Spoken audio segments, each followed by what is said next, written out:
Welcome to the Bible Forum. I'm Warren Sprouse. I want to talk to you about peace and safety.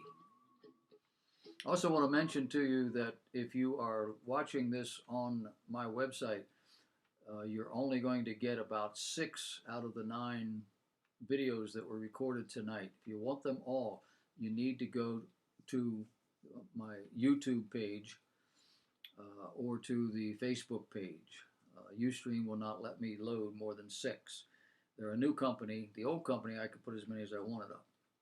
I just don't want you to miss anything. ProphecyNewsWatch.com printed an article that was originally posted by AskDrBrown.org. It talks about 1 Thessalonians chapter 5, where Paul wrote, "For when they shall say peace and safety, then sudden destruction cometh upon them as travail upon a woman with child, and they shall not escape." In the light of the peace treaties brought about by President Trump's emissaries recently, it is right to consider what God hath said regarding Israel and her neighbors at the end of the age. Consider Ezekiel chapter 38.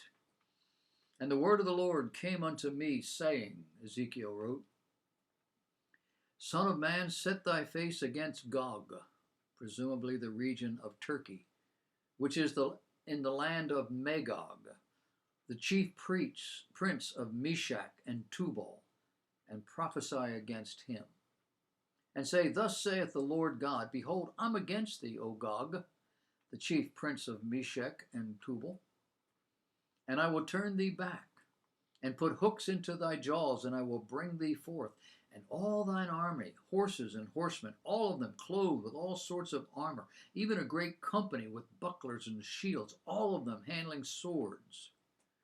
Persia, we know it as Iran, Ethiopia, and Libya, all Muslim countries with them, all of them with shield and helmet."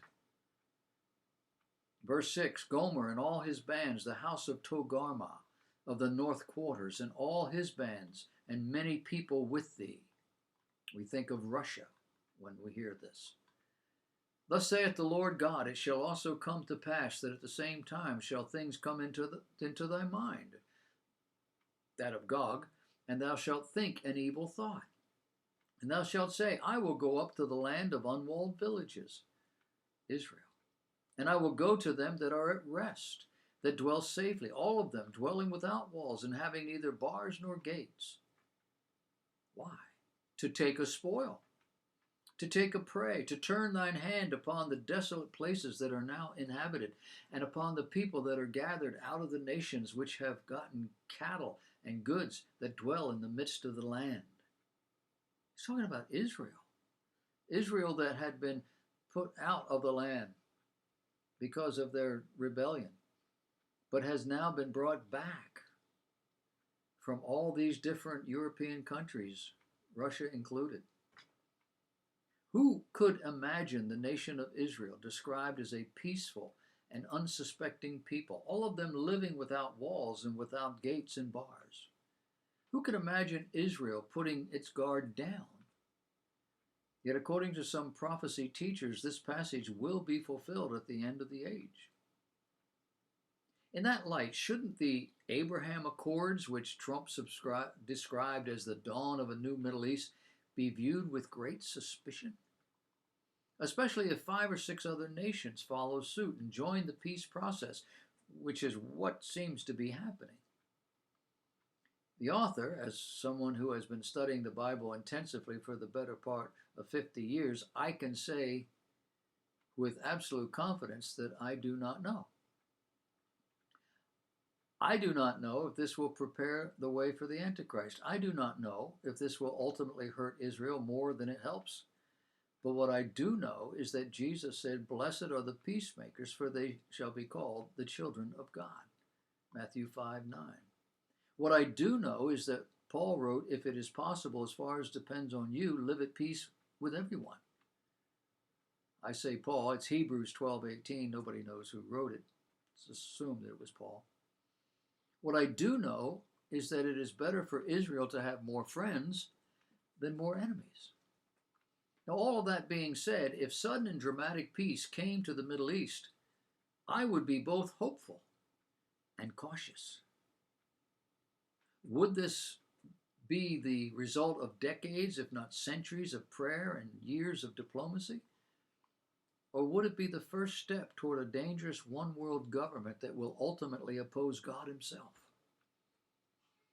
Obviously, only God knows. But when it comes to making national decisions, those decisions must be based on pragmatic events and circumstances more than prophecy.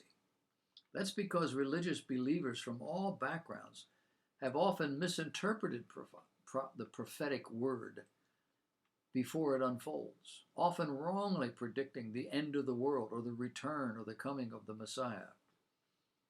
But speaking of prophecy, the Bible also speaks of the day when nations like Egypt and Assyria, today's Iraq, will join together and worship the God of Israel after a time of great upheaval and judgment. As stated by the prophet Isaiah, in that day Israel will be the third, along with Egypt and Assyria, a blessing on the earth. The Lord Almighty will bless them, saying, "Blessed be Egypt, my people, Assyria, my handiwork, and Israel, my inheritance." Isaiah 19.